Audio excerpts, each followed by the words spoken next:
Hello, we are back, guys. It's been a long time. It's been a while. I mean, it was funny. I was telling Jacob here before the show started that the last time I saw or was on this show was the previous Anfield Derby. But regardless, we are back with the USA Late Night Live Show with the Toffee Blues. I am your host slash co-host slash whatever you want to call me because I don't take offense to words.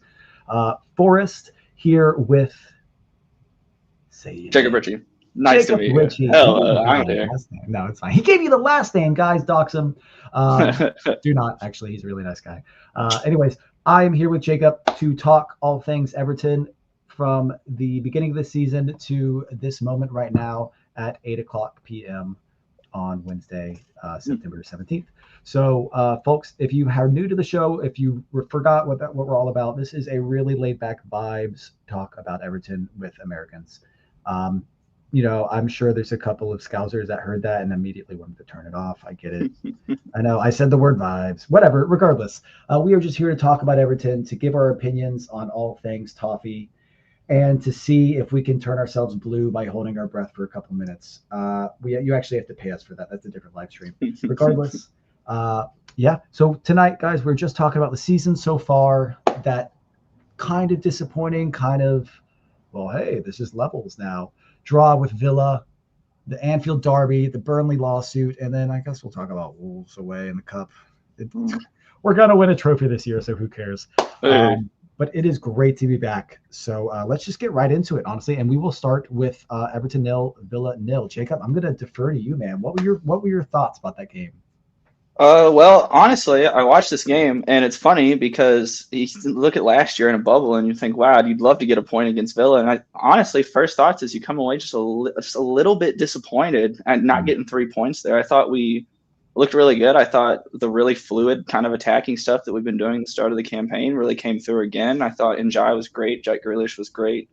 Dewsbury Hall continues to be a revolution in the midfield. I mean, but I think it comes down to, once again, like every time we play Villa, Emi Martinez just standing on his head several times over, and you walk away with a point. And I think at the end of the day, you take that and you want a little bit more, maybe. But Yeah, I mean, I think it's really exciting to be disappointed at a 0-0 draw with Villa, and exactly. especially because we really outplayed them for probably 70 of those 90 minutes. Hmm.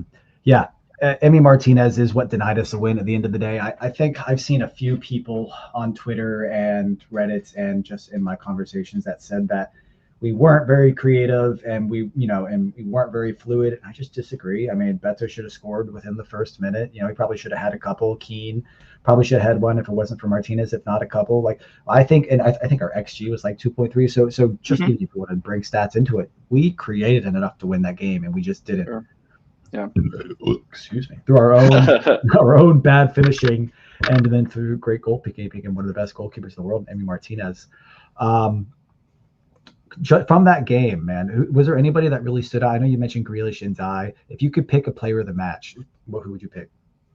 And I think that's, I mean, I first thought goes to Michael Keane, who just continues to be just an absolute brick wall in the back line. And I mean, I know a lot of people probably had reservations, and I know that the general sentiment on the internet when we re-signed him again was, "Oh, I can't believe we're stuck with him for another year, fourth choice center back, but he's gonna play." And then of course Jared Branthwaite gets hurt in preseason, and then comes Michael Keane as your starting center back.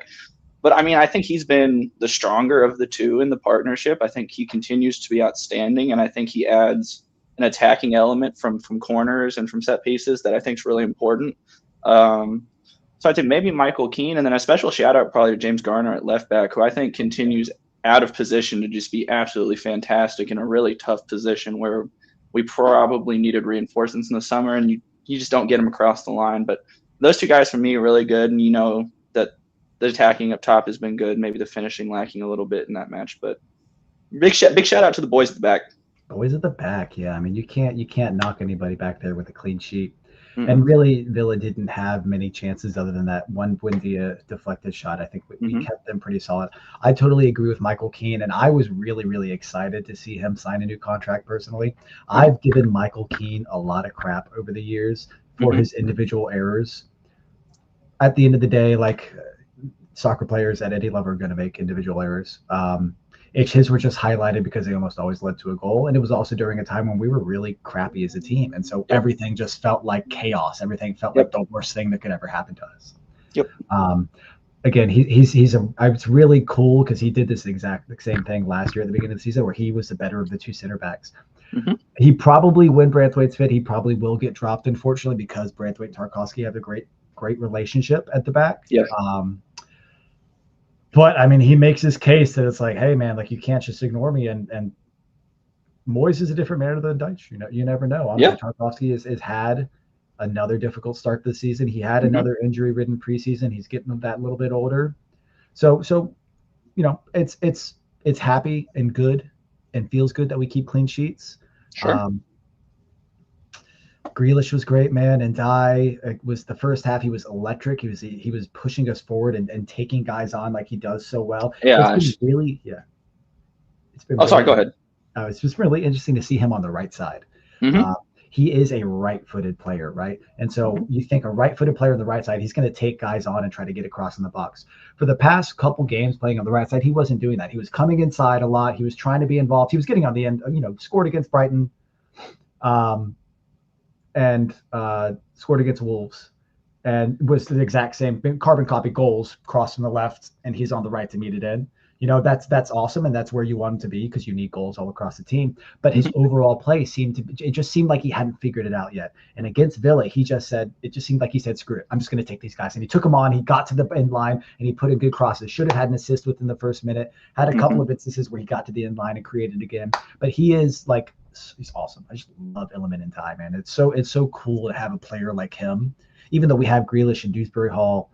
To have a player like him who is really, really, really electric, man, just so skillful in a way that you don't really see on a football pitch very often at this level.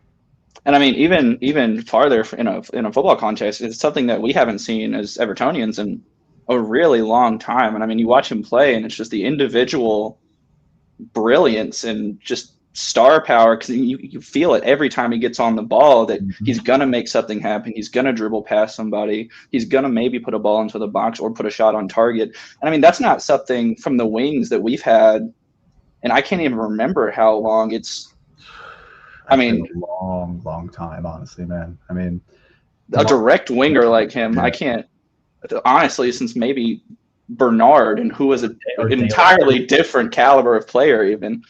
Yeah, I mean, I'd even maybe argue you go back as far as De La Feu or even like a Kevin Morales, honestly, where because Bernard, man, he just didn't have the ability that Ndiaye has, didn't have the strength. No. What is so really impressive about Iliman Ndiaye, and this is now the Iliman Ndiaye show, is that it is the incredible combination of this wonderful technical skill, incredible work ethic, and desire to fix his mistakes. Yes. Like, so often players lose the ball, they're in a heap, they don't want to get up. I mean, there's probably already been a dozen times this season where Iliman Ndiaye has lost the ball and he is chasing back to get that ball back, like he is like that man just like slapped his wife or something. It's incredible. It's really really incredible. And I mean, you don't see a guy, just like you said, you don't see a guy who's so willing to track back like that, who's so willing to put in tackles, who doesn't put his head down when something goes wrong. And I think when you have that level of attacking ability, and then you also have the desire, I'm going to run 80 yards back down the pitch if I give the ball away, it's something really special that I think a lot of Evertonians are really enjoying right now, and something we haven't had in a while. Thankful to have it, and I hope it stays for a very long time. Was there a point in the match that you felt really stuck out for you in a good way, and then in a bad way? Like, were there any moments that you were like, if you can recall? So, I mean, I think probably the best I felt, honestly, was in the first minute when we almost scored. And I mean, when you put your hands on your head and say, "Oh no!" And I mean, we've done this several times this season. Even we'll talk about it a little later, but the league match against Wolves, where I mean, you just come out and the hair is just on fire, and it's something we haven't seen from Everton in so long. And I mean, it's on the other hand too. I think probably the lowest point for me was that absolute just bullet header from Michael Keane that Emi Martinez gets into somehow. And I mean, I think at that moment I was like, it's gonna be one of those days. Exactly. But I mean, I think that's such an encouraging sign though in a game like that, where you're so frustrated at points, but there's so many good things even though you only get a draw, you're like, I'm so encouraged by what I'm seeing that we have 3 points. There's so many different times. And I don't think you can say that very often in the last couple of years. So encouraging, I think personally. Yeah. I mean, I'm really happy that we haven't conceded a goal at the Hill Dick yet. HD Stadium. It's really cool. I'm wondering who that first goal scorer is going to be, who that first team is going to be. But at this point in time, the way we're playing there, it feels like we're never going to concede there. Honestly, like it's just really it's really been really cool to see the way the fans have taken to this stadium. You know, there was so much talked about this move of like, gosh, like there's going to be growing pains. You know, will we not win? In my mind, I'm like, oh, we're not going to like win our first 5 matches here. It's going to be so embarrassing. And all it's been. It's like this beautiful, again, like I'll go back to the marriage of the club, marriage of the fans, and the great way that the club sold this stadium to the fans and said to them, like, this is centerpiece, this is showcase. This is not like when they talked about stadiums in the past of Walton Hall Park and Southport and all these other places that would have really teared apart the ethos of the club. This is a centerpiece jewel basically in the city center on the river. That is a showcase, a marvel. It is really, really, it's like I sit there and I watch these home games and I'm just like, man, I can't wait to get my butt there and watch the match. I cannot wait because I've seen that stadium from the outside a couple times and it is beautiful. Oh, yeah. On the inside with that noise and stuff, man, I bet it's unreal with an extra 14,000 Evertonians in there. It's just ridiculous. I know it's loud as heck. I mean, gosh, it's like you said, it's just, I think everybody had maybe just a twinge of reservation, you know, when you play somewhere for so long and it's such just Goodison Park and Everton Football Club. I think that's one of the most synonymous pairings in the entire world of football. And so when you move, there's inherently going to be people that are worried, can the atmosphere be matched? Can the match day feel be matched? Is it going to feel like home?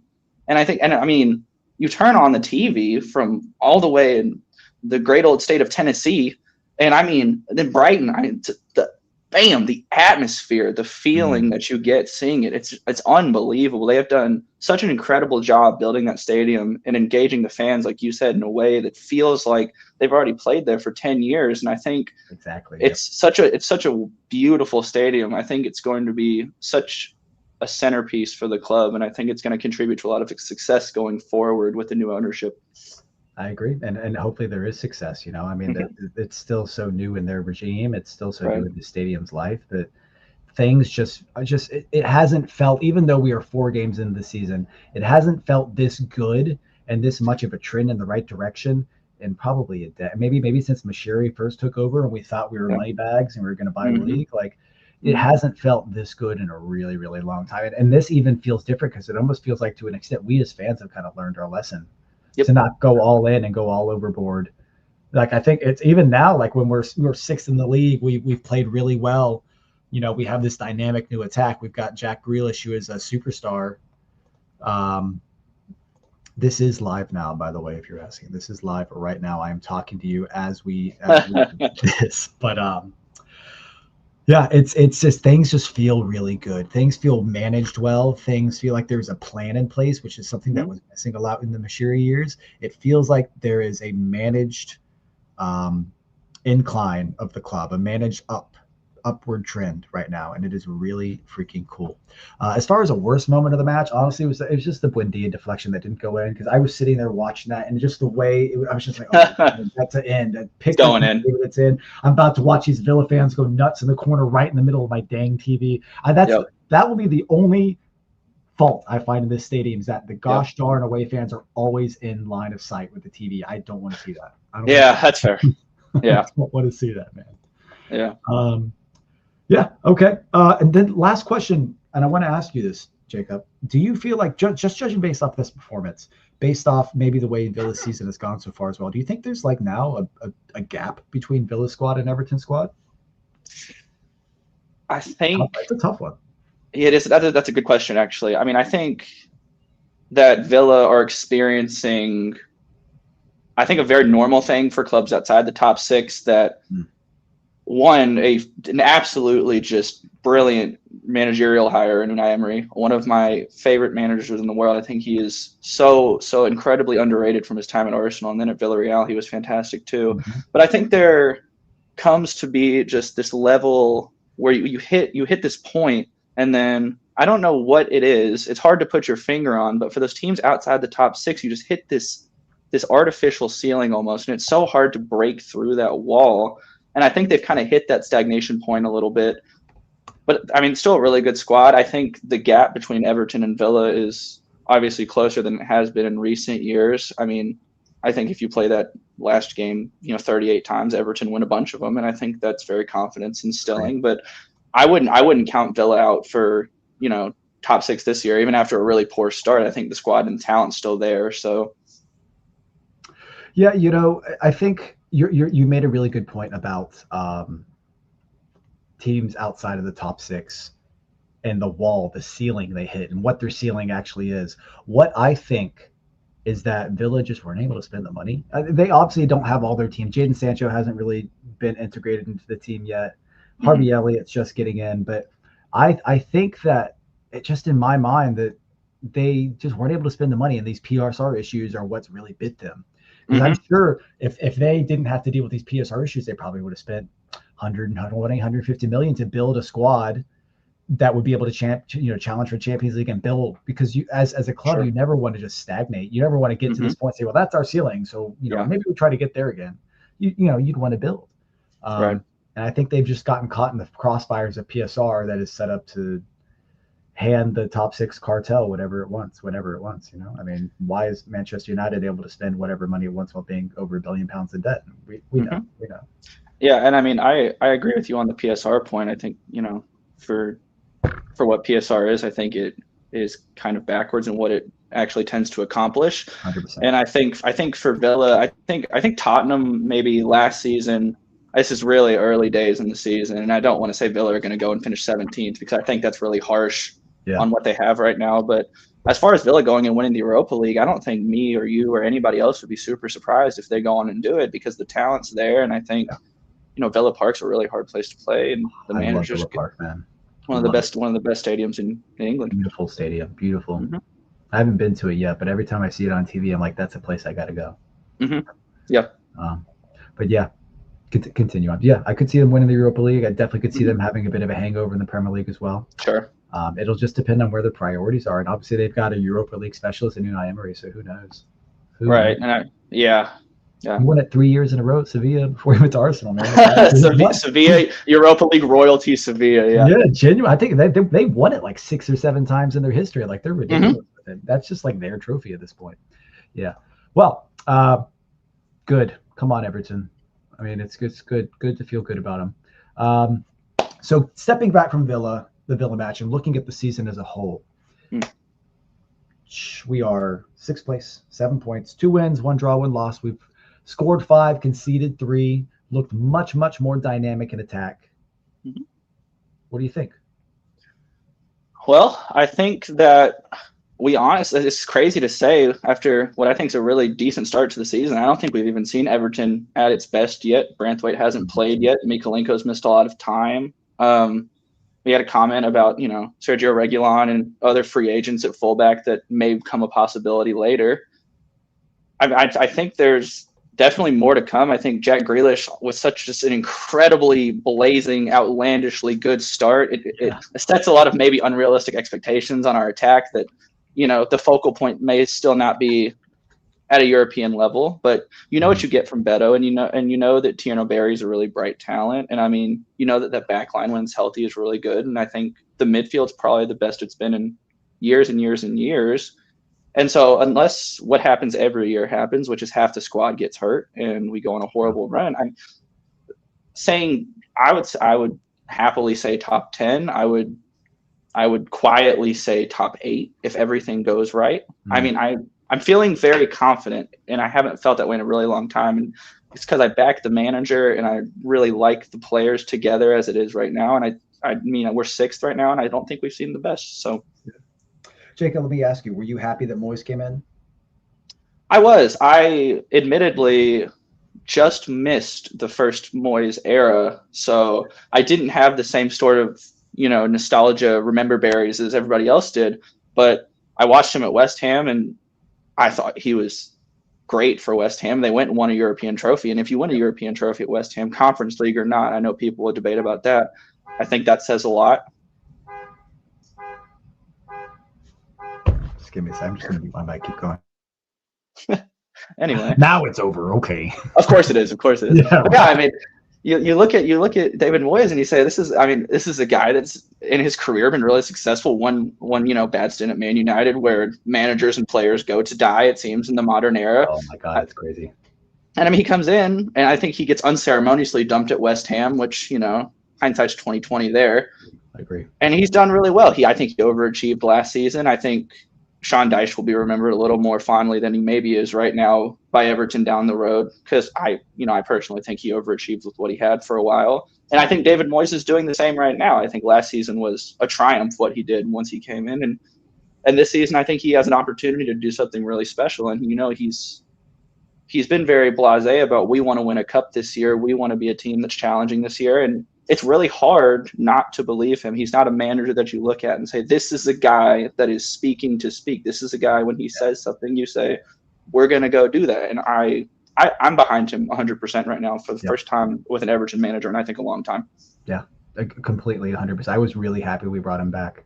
Mm-hmm. I thought it was the exact right choice. I thought it was exactly what the club needed. If they were going to step away from Dyche, there was no reason to go in on a young manager or to get in another dinosaur. It was to get in the guy who's got the history with the club, and it was perfect. And yeah, I agree. Dyche definitely overachieves.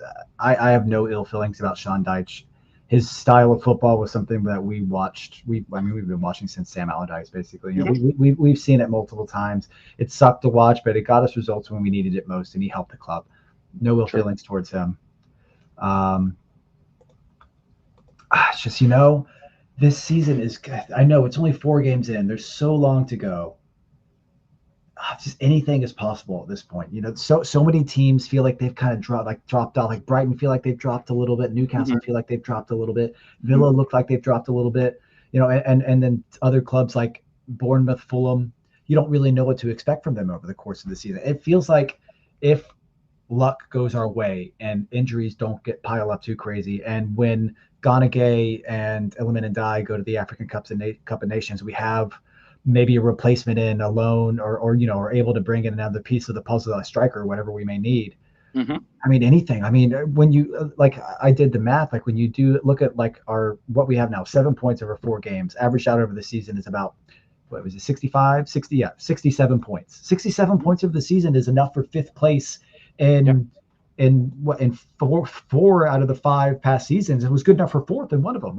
That is European form right there. And so the question becomes, can we maintain this over a season? I don't know. I mean, Moyes has previous. He has done this before with us. He has maintained European form over multiple seasons in a row.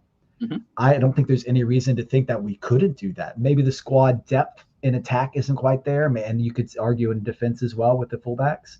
I think our midfield has had the most depth and quality it's ever had in a long, long time. You looked at Merlin Roll coming in against Villa. He seemed like he fit right in, knew what he was doing. And there's been a lot of talk on social media, and I think even Moyes alluded to it, that he's showcasing a lot of really good qualities in training, which is really, really exciting for a young German. I mean, is he the first German we signed since Hitzelsberger? I think he is, honestly. Freaking Hitzelsberger, man. That was the past right there. But there is so much to be excited about with this team, and the sky's the limit at this point, honestly. I mean, we're going to segue now into talking about, the Derby. Well, no, I guess we'll talk about the Burnley lawsuit. Whatever. We'll just touch on it. Regardless, but there's a chance if we draw at the Anfield or God forbid even win, I mean, that's a huge catalyst for this season. That is showcasing that, yes, we could do it against a Brighton, we could do it against a Villa, we could do it against a Wolves, maybe not against the Leeds, but we weren't exactly the team that we are now. If we can go to a big boy and play and show ourselves and make a good account of ourselves, I mean, anything is possible this season, because we match up well with most teams. We really do. And like you said, defensively, we have the depth. Other than the fullbacks, really, we have the depth. I mean, you have a 6'6" guy playing at right back, man. And he's smart and he's good. He showed, when we played Wolves, he showed some limitations, but that's also because Wolves were doubling up on the wings pretty heavily, and he just didn't have the opportunity. Mikalikos the same way, pretty limited. But the sky's the limit, honestly. Yeah. All right. So this lawsuit, man. I mean, it's just something we just got to talk about. It's like the last ugly head rearing from the Yeah, McSherry era and the PSR era. yeah. That's just like, hey, don't forget about this. I'll just read my synopsis about it real quick. I read like 3 articles, but Mm, basically, Burnley are suing Everton for unfair sporting advantages gained during the 2021-22 season.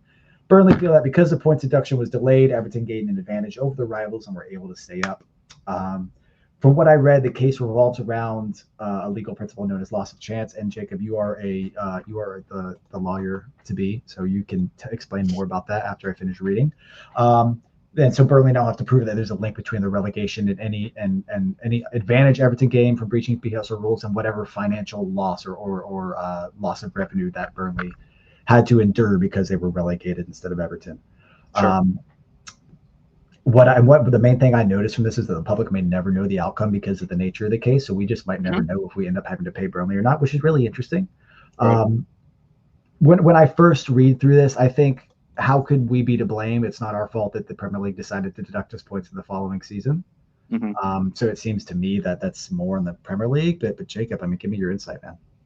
Well, I mean, first of all, you read it and you go, oh, it just won't go away. And I remember when the rumblings of this first started, right when they got relegated, I think obviously there's a segment of social media that's just always horrible that says, ha ha ha, Everton cheated, pay them lots of money, right? Right. Yeah. But I mean, when you look into it farther, and of course, I'm an Evertonian, and I think I'm a little biased. But you look at the point deduction one; it was harsh, in my opinion. No precedent for that. It seemed like making an example out of a club that doesn't have as much firing power. Always us, bro. It's always It's us. always Everton, and then because I mean, if you look further into the financials, a lot of it was stadium too. I mean, Mm-hmm. you want to talk about sporting advantage, and I know when you look purely into financials, Burnley gets relegated, and you say, "Oh, we're losing money because we're not in the Premier League." I think the most likely thing that happens is there's merit in that we did get a points deduction, and we can't deny that. And so we were obviously found guilty of breaching PSR, which is incredibly frustrating for the club. But I think what less like you said, the public won't ever know. I think this most likely gets just settled out of arbitration court. Yeah. Everton pays them maybe a tenth of what they want, and everybody is happy and moves on. Because for me, it almost feels it's like when you have just like a really bitter ex or friend that just won't let something die. And I think Everton will be, especially with new owners, just really excited to just get it out of the Just get it way. out of the way. Yeah. Yeah, just be done with it because it's just such a minor mark right now for the club that's feeling really good. Yeah, it's just flying around at all times. You just want to be rid. Yeah. It's just annoying. I'm Yeah, sitting here thinking, JJ Watson, owner of Burnley, man, and isn't he on the Pat McAfee show a lot? Maybe we should call in and just talk to him. let's make the call.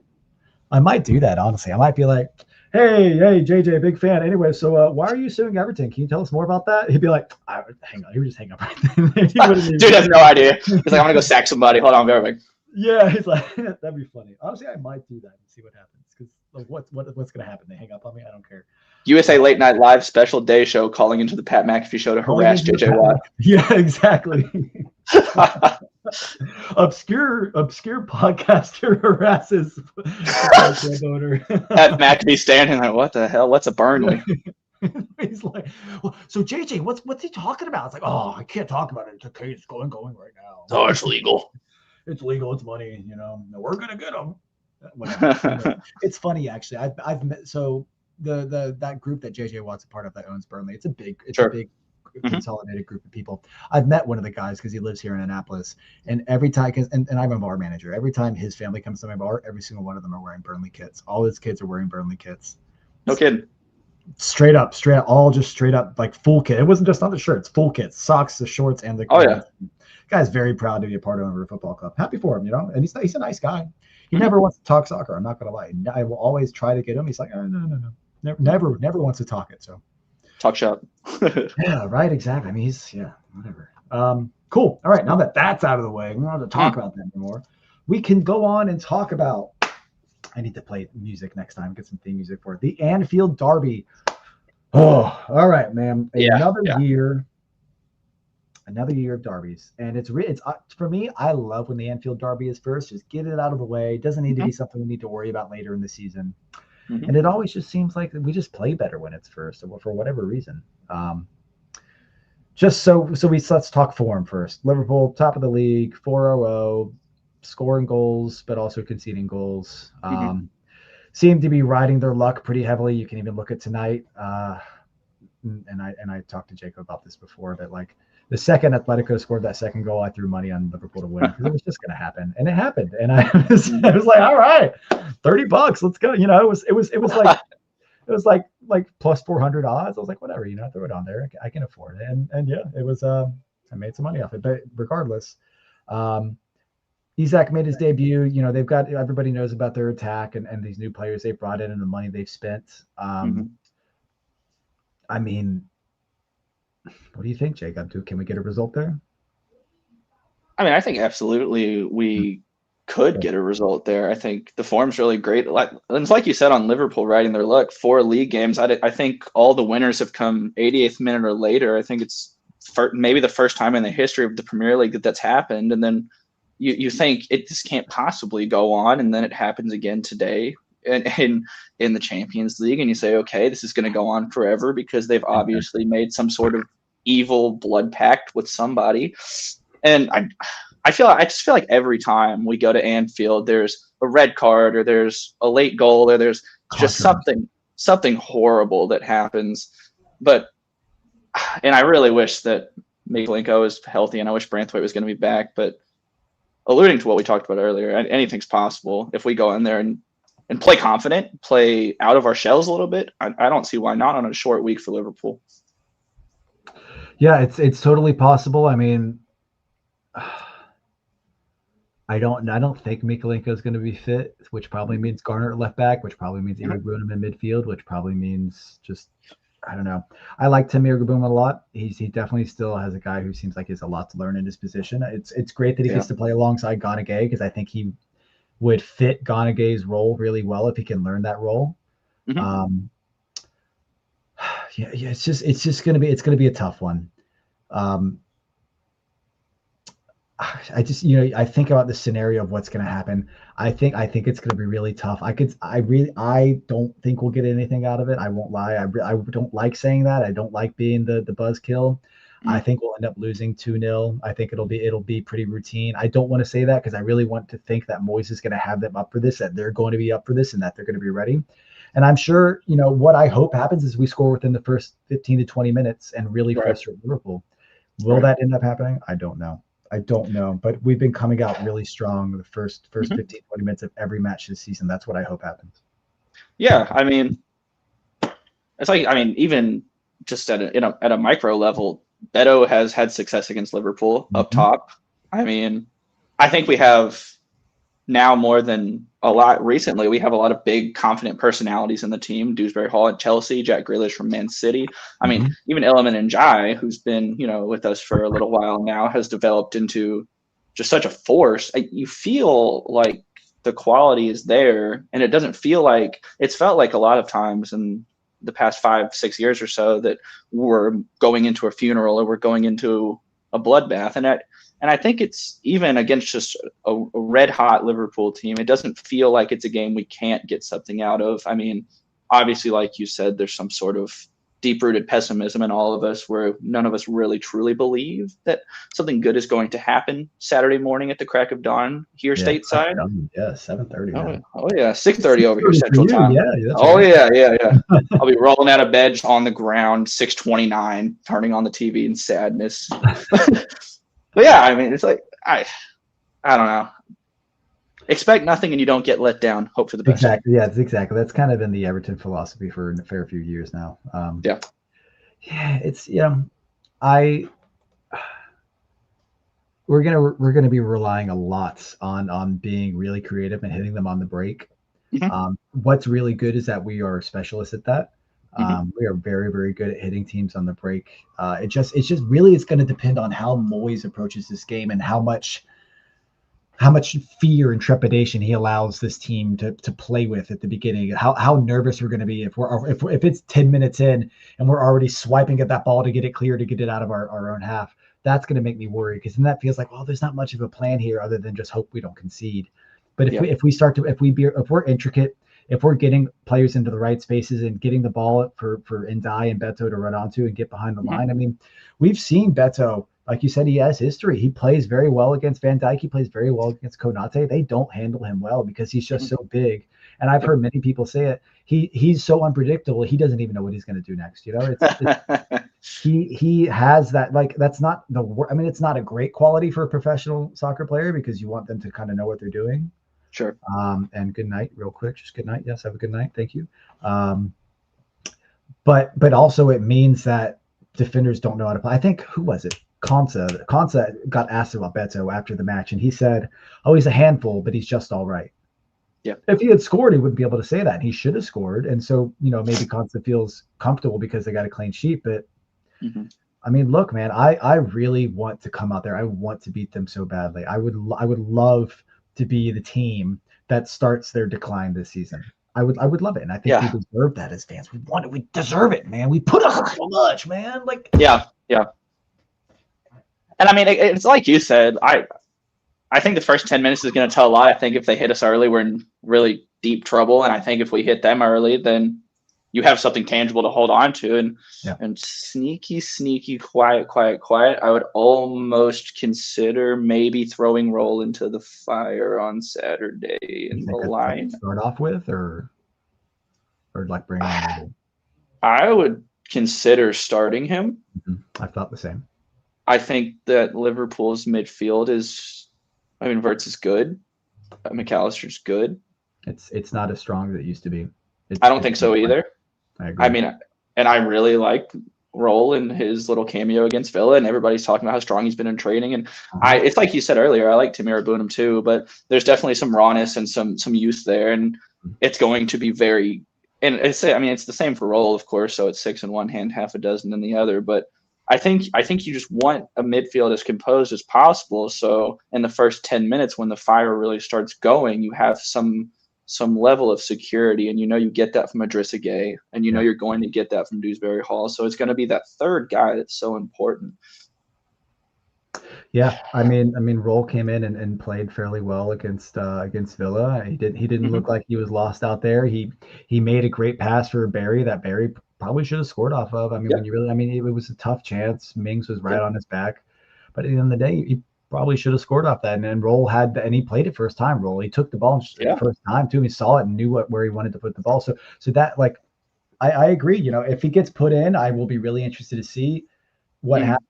I hope that Evertonians wouldn't get on his back right away if he makes a bad mistake. I hope he doesn't make a bad mistake. But what I will also say, yes, even if we concede early or concede first, there's no reason this team should get their heads down, because we've seen throughout the season that Liverpool cannot hold a lead, that they will give up chances, that they will most likely concede. So we cannot, as a team, and I hope Moyes tells the team this, like, we cannot get our heads down. If we concede, we have to look at each other and be like, okay, we conceded, that's fine. You kind of expect them to score. They have such a great attack. So let's go and score one against them and make them work for another. And then hopefully we can catch them on the break and get that second and smash and grab when we walk away. Yeah, and I mean, to your point, it's felt like for a while that the Merseyside derby was so low scoring. It always felt like maybe a goal or two. It's one moment. I always think about that goal in the EFL Cup where Liverpool rolled out their youth team and beat us on a winner. It's Curtis Jones or Harvey Elliott, or it was Curtis Jones. I don't know. Curtis Jones. Yeah. And it's just felt like recently there's been so many more goals in the game. It's like you said, can't put your head down after the first goal. I feel like the second goal is probably the most important in this game, and I think it can be Beto or a moment from Grealish or Njai. And it's confidence instilling when you have so many guys that can just go out and make that happen, because we haven't had it in so long. So, all right, give me your prediction. Oh man, I'm gonna be an eternal optimist, and I'm gonna say 2-2. Yeah. And Njai and Beto score. Yeah, I'm not going to predict that we lose because forget it. I'll keep that in my heart. Yeah, I was actually going to say 2-2 as well. Yeah. I do think Njai will score. I mean, Njai and Beto seem like the two. I think Grealish gets his first goal actually, so I think it'll be Grealish. Oh, would love that. Yeah. Yeah, I'd love to see Grealish score, man. It's just because he just doesn't shoot, man. Dude, this made me think. We had a great move against Villa, and Dewsbury Hall does this little back heel to Grealish, and he should just hit it first time. And then he plays that pass to Eric Boonham, and I'm thinking that's such a smart pass, but like just hit it, man. Like it was great. Right. It was great. You put him to space. Tim wasn't ready for it. Mm-hmm.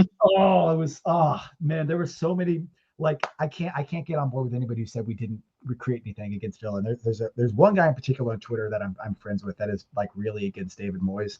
I love the guy, but he's like, oh, Moyes was, he was awful. We didn't create anything. I'm like, man, like we should have won that game 3-0. Don't even give me that right now. I mean, stats, eye test, everything kind of paints the opposite picture. So it's hard to see where that comes from. But I don't know. I mean, some people like just don't like the way we play and right. feel we're a little one-dimensional. I don't know. We're not. We're far more multi-dimensional than we've been in a long, long time. I agree. All right, 2-2 draws, man. Hope for the best. Now we're going to move on to the second game. Wolves away in the League Cup. David Moyes has come out and said that his goal with his time back and everything is to win a trophy. Mm-hmm. So I think the main question here is how serious does David Moyes take this tie and how much rotation does he go through? Yeah, I mean, I was so frustrated when this draw came out and I saw that it was Wolves away after we had just played Wolves away. And, aside from that, I don't think Wolves are particularly great. I think they're in a lot of trouble this year. I think they're one of my favorites for relegation. And you alluded to me earlier in conversation, how serious do they take this when they're probably in a relegation fight this year? And I don't think the squad has a much quality. So I personally expect Moyes rolls out something really close to a starting 11 that you see in a league game. And I think we go out and smash 3-4 in. Yeah, I really hope that's the case too. We got drawn with Wolves away, and it's always like, oh, we got to play a Premier League side away. Whoa, Rachel, who's that? That's a good buddy, Rachel Carp. Howdy, Rachel. Hey, let's love it. I love it. I love it. Yeah. We beat them once against their Premier League 11. I agree they probably won't take this tie as seriously as we do. I think David Moyes sees this as an opportunity to get us into a deeper round because it'll be the quarterfinals next, right? After this, if we win, it's the fifth. It's the fifth round. I think it's quarterfinals after this, and then it's the semis. I'm not maybe. Sure. Yeah, it's a little weird. But I personally don't mind playing it as long as it's not a Chelsea and Arsenal. I don't mind playing another Premier League team because that means we've knocked out another Premier League team, and that just makes our path forward that little bit easier. And then also, when the better sides you play and beat, the more confidence you have as a team, and you just move forward. I agree. I think Moyes will put out. I think there'll be some rotation. We'll probably see Barry start, Dibbling might get a start, and Ndiaye might get a rest. Mm-hmm. Maybe Roll might start, Eric Boonham, Gay might get a rest. Coleman might get a start again.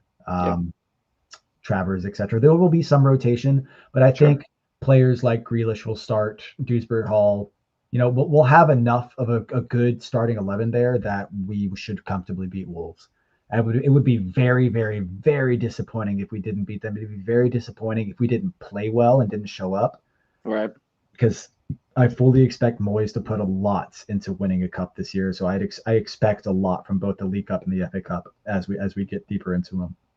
Yeah, it's a good shout on Dibbling too, because we haven't seen much of any at all. He hasn't even come off the bench, has he?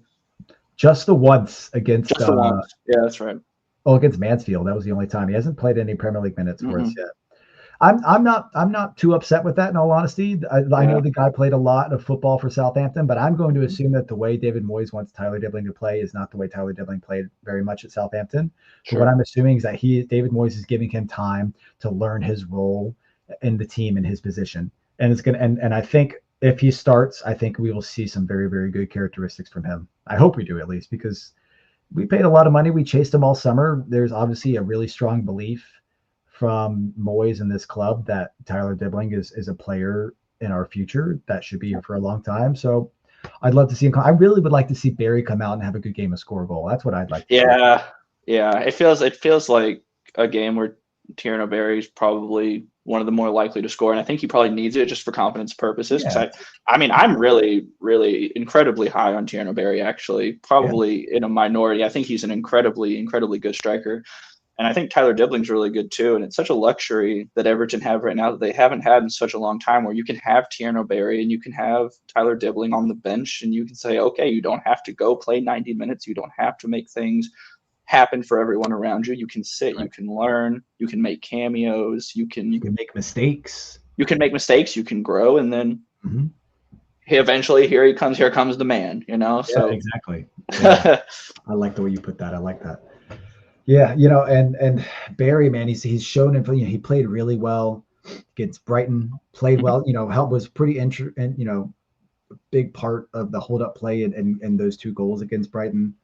Um, you know, I would love to see him come out and score. I think him getting his first goal in English football will do him so much good. Yeah, he seems like such a quiet, reserved guy. We haven't, and yeah, Tyler Dibbling as well. They seem like very quiet, reserved guys. They're both really young, both really just starting out their football careers. So right. there's so much more to come from them that I'm really hoping we get to see showcased against Wolves and going forward in the season, man. I mean, they are two players that we've bought as part of our future that are investments in this club. And Hmm. it's been nice that because the team has been performing so well and because the other players that we brought in have cemented their spots, that we don't really have to spend too much time worrying or thinking about Tyler Dibbling and Tierno Berry not getting a lot of minutes.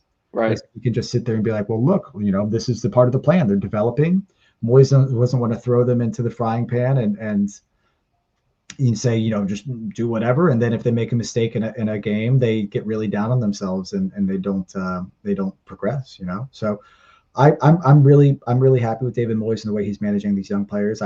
He's always been really good with the young players. In all honesty, it's just a part of who he is as a manager, and that's just very very encouraging. So score prediction, you want to say 17-0? It got you.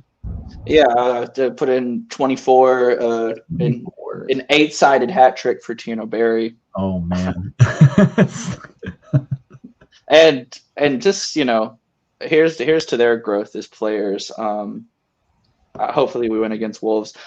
And I think the club have learned this lesson a couple times in a really tough way with dudes like Ademola Lookman and Moise Kean. Those players come to mind where they don't perform right away and they're dragged out by their necks, and then they go and they end up playing really well, albeit in different leagues. And so Yep. I know that as a fan base, Evertonians are very, I wouldn't say demanding, but they expect a lot from the players at the club. But I think they come good in time. I'm really confident in that, and I think letting them grow is great. Well, and again, I think a lot of times when you look at, like, especially those two, Lookman and Moise Kean, because they are the two most staunch examples of players that left this club and went on and had fantastic careers, or have had fantastic careers so far and really grown, is that they were the victims of circumstance at Everton. They were the Yep. victims of a club that was very unstable, that was very close to going bust. That was it was just turmoil, constant turnover of managers, Yep. but then no turnover of players for the most part, because these players are on such high wages and couldn't go anywhere because Right. nobody could afford to, no deal was financially viable for Everton to move them on. I mean, you think of Right. how long Sandro's been at the club where he just never freaking played. Uh-huh. I mean, Gylfi Sigurdsson, Gylfi Sigurdsson, man, the guy was like a star player, and then he's just, because of circumstances the club can't control, it was over. That was it. He was done. Never going to play for the club again, man. Like, there's been so much misfortune and so much bad circumstance at Everton that I'm really happy to see a player like Lookman and Moise Kean go on and have great careers, because they were, Yeah. even though Moise Kean kind of would have a strop, and Lookman just never seemed to really quite get it at Everton. They were Hmm. both good guys, both good people. And so it's Yeah. really, really, again, it is just another sign of the club's progress that we now have the luxury and the freedom to be able to look at Tyler Dibbling, Tierno Berry, and say, hey, it will come. You're going to get your chance. Don't worry. Look at these guys and how they're performing. We know how badly you want to be a part of that. It's going to happen. Right now, Yeah. they've got the spotlight because they're doing it now. Yep. Well, that is all we have for today, folks. We don't have any questions, which is a-okay, because next week we're probably going to have like 17, because we'll have beaten Liverpool 4-0 and beaten Wolves 24-0. So I mean, 28 goals in a week is pretty crazy, but stranger things have happened. The new normal at Jack Grealish's Everton. Do you have any closing remarks, Jake? Well, one, thanks for having me on. I really enjoyed it. Always great to talk about Everton with another stateside Evertonian that understands the unimaginable isolation and pain that comes with American support of Everton. Here's to a great result Saturday. Here's to progression in the League's Cup and success for the season. That is all we need, folks. All right. Thank you so much. Enjoy your night. If you're in Liverpool watching us, why are you still up? Go to bed.